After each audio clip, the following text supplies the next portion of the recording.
السلام علیکم ورحمۃ اللہ وبرکاتہ۔ حضرت مولانا روم فرماتے ہیں کہ ایک نمازی مسجد میں نماز ادا کرنے کے لیے گھر سے نکلتا ہے تو راستے میں کیچڑ میں ٹھوکر لگنے سے وہ کیچڑ کے اندر گر جاتا ہے۔ کیچڑ سے اٹھ کر وہ دوبارہ گھر کی طرف جاتا ہے اور جا کر تیاری کرتا ہے، اپنا لباس تبدیل کرتا ہے اور پھر مسجد میں جانے کے لیے نکل پڑتا ہے۔ پھر دوبارہ جب وہ راستے میں پہنچتا ہے اندھیرے کی وجہ سے، پھر دوبارہ اس کو ٹھوکر لگتی ہے اور وہ گر جاتا ہے۔ وہ پھر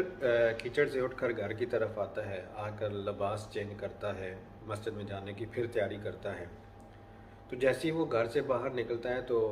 گھر کے باہر اس کو ایک شخص ملتا ہے، تو وہ دیکھتا ہے کہ اس شخص کے ہاتھ میں ایک چراغ ہے۔ تو جیسے ہی وہ شخص گھر سے باہر نکلتا ہے تو وہ چراغ والا شخص نمازی کے آگے آگے چلنا شروع کر دیتا ہے۔ اس بار راستے میں چراغ کی وجہ سے نمازی کو کوئی تکلیف نہ ہوئی اور وہ خیریت سے مسجد میں پہنچ گیا۔ جب مسجد کے پاس پہنچا تو وہ جو چراغ والا شخص ہے وہ مسجد کے دروازے پر جا کر کھڑا ہو جاتا ہے، تو نمازی اسے وہاں پہ چھوڑ کر مسجد کے اندر داخل ہوتا ہے اور جا کر نماز ادا کرتا ہے۔ نماز سے فارغ ہو کر جب نمازی باہر واپس آتا ہے تو وہ دیکھتا ہے کہ وہ شخص جو ہے وہ نمازی کا منتظر ہے۔ وہ پھر چراغ کو لے کر نمازی کے آگے آگے چلنا شروع کر دیتا ہے اور نمازی کو گھر تک پہنچا دیتا ہے۔ جب نمازی گھر کے دروازے کے پاس پہنچتا ہے تو وہ نمازی اس سے سوال کرتا ہے، اے اجنبی تم کون ہو؟ تو وہ آگے سے کہتا ہے کہ اگر میں سچ بتاؤں تو میں ابلیس ہوں۔ جب اس نے یہ کہا کہ میں ابلیس ہوں تو نمازی کی حیرت کی انتہا نہ رہی، تو نمازی نے کہا کہ تمہیں تو میری نماز جانے کی خوشی ہونی چاہیے تھی، تو پھر یہ اتنا سارا اہتمام کیسے؟ تو ابلیس نے جواب دیا کہ جب آپ پہلی دفعہ کیچڑ میں گرے تو اس وقت رب تعالی نے آپ کی تمام عمر کے جو گناہ ہیں وہ معاف فرما دیے تھے۔ جب آپ دوبارہ گرے تو آپ کے خاندان کے جتنے بھی گناہ ہیں اللہ تعالیٰ نے وہ معاف فرما دیے تھے۔ مجھے یہ ڈر ہوا کہ اگر آپ تیسری بار گرے تو اللہ تعالیٰ اس پورے گاؤں کے گناہ معاف نہ فرما دے، اس لیے میں چراغ لے کر آپ کے پاس آپ کی خدمت کے لیے آ گیا۔ تو دوستو، بات یہ کہ مسجد میں جانے کی بہت بڑی فضیلت ہے، لیکن آج ہم کیا دیکھ رہے ہیں کہ ہمارے نوجوان مسجد سے دور ہیں۔ رمضان میں کوئی اگر 10-15 جو ہے وہ ہوں گے نمازی، لیکن نماز کے بعد وہی 2-3 1-2 جو ہیں وہ نمازی ہوں گے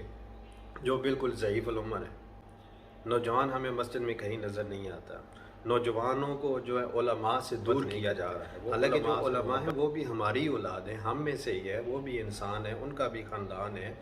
ان کا بھی جو ہے وہ اپنا پورے گاؤں کا سسٹم ہے، ہماری طرح کی خواہشات رکھتے ہیں، لیکن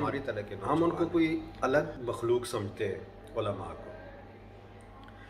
ہم لوگ جتنے بھی جو ہیں، میں اور تو کہیں نہیں، اپنے جو گاؤں ہے اس کی مثال دیتا ہوں کہ ہمارے گاؤں میں جو تنظیمیں بنی ہوئی ہیں، جو کمیٹیاں بنی ہوئی ہیں، وہ لوگ جتنا مسجد میں کارپیٹ، قالین، ٹائلیں، ماربل، وضو کی جگہ لنٹرین بنا دی، مینار بنا دی، اس پہ کروڑوں روپے لگا دیتے ہیں، لیکن علماء کی خدمت کرنے میں اگر 10 روپے بھی اگر فالتو چلے جائیں تو ہمیں دکھ ہونا شروع ہو جاتا ہے، درد پڑنا شروع ہو جاتا ہے، جو ہمارے بچوں کو دین سکھا رہے ہوتے ہیں۔ اور علماء کا بھی یہ حق بنتا ہے کہ وہ